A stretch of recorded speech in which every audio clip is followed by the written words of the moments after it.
I am wanting to make some fountain pen gift packs for friends. Do you have recommendations for the kind of things I should include? I want something a bit more reliable than a basic beginner pen, but I also don't want a pen that's high maintenance.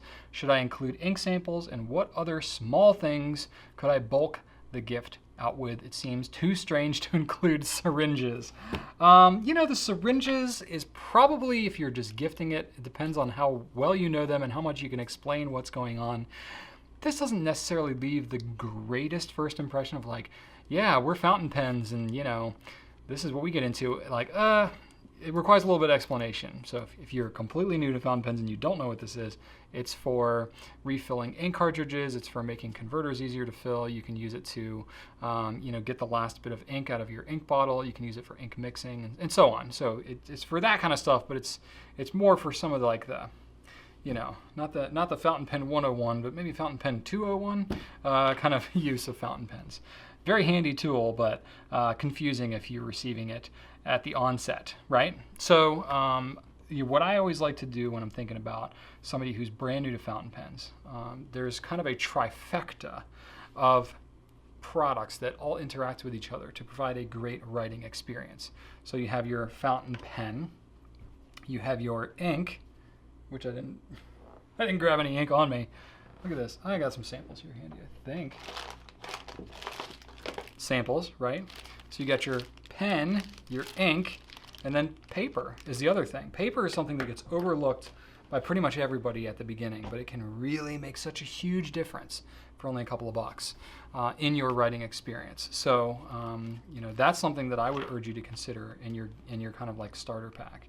I think ink samples are a great way to go, especially if you're trying assembling multiple packs. Whether or not someone gets like super into it, if you're giving them like, 6 or 8 different samples that all have different colors in them, you need to instruct them like you have to clean the pen in between each color. That's one thing that's going to be a judgment call on your part as to how willing whoever is receiving your gift is going to be to learn how to clean their pen like right away. Because you can get a couple of fills out of an ink sample, but it's not like you can use it for like 6 months without having to clean the pen. You're going to have to learn how to clean the pen pretty much at the get. And that's fine. We have videos on that kind of thing. You can link them up. You can teach them yourself. That's all great. So you can do that, but just be aware that if you're giving samples, you're pretty much forcing them to learn how to clean their pen in the first couple of weeks, which maybe isn't such a bad thing anyway. But certainly you could go with an ink bottle as an alternative to inks, or a couple ink bottles, depending on what your budget is. I think that there's a good way. I would go with something that's not a permanent, not a shimmer, just something that's pretty tried and true. Pilot or Shizuku is a great option.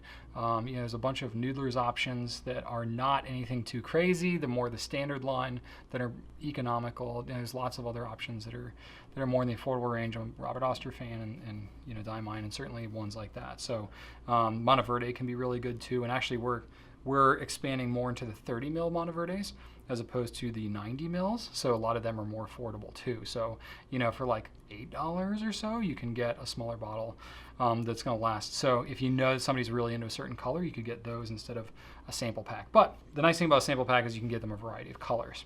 So that's totally up to you.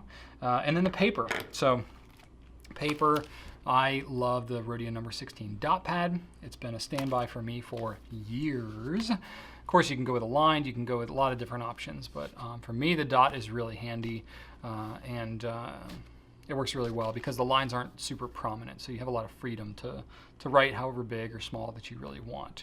The dots are 5 millimeters in between, and the paper is really fantastic quality. It's a great notepad for just kind of having out on the desk, especially as you're inking up pens and trying different colors and all that. It's nice to have something like that. So that's really good. Or I'm a fan of these, very biased because they're Goulet, but these are Toma River notebooks that we have. So you can get them in different size configurations, so you have a couple options there. But the paper quality is really great. It's a very thin, very portable notebook that can be handy to carry around for somebody who's just getting into it. And all these are in like the $5 to $7, $8 range. So not a huge investment, nice to include in a package. So depending on which pen you're including, you could do like, a Jinhao Shark pen for $4, 2 or 3 ink samples, for $5 total.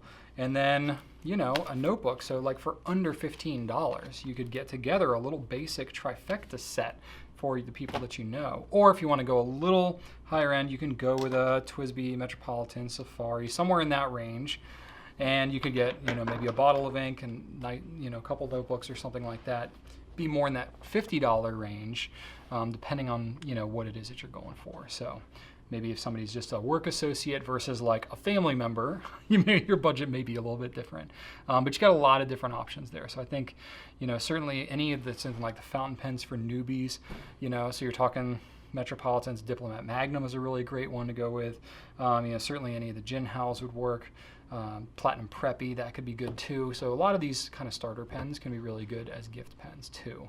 Something that's not too crazy to do. And then, you know, another handy tool, a bulb syringe is always handy for learning how to clean pens.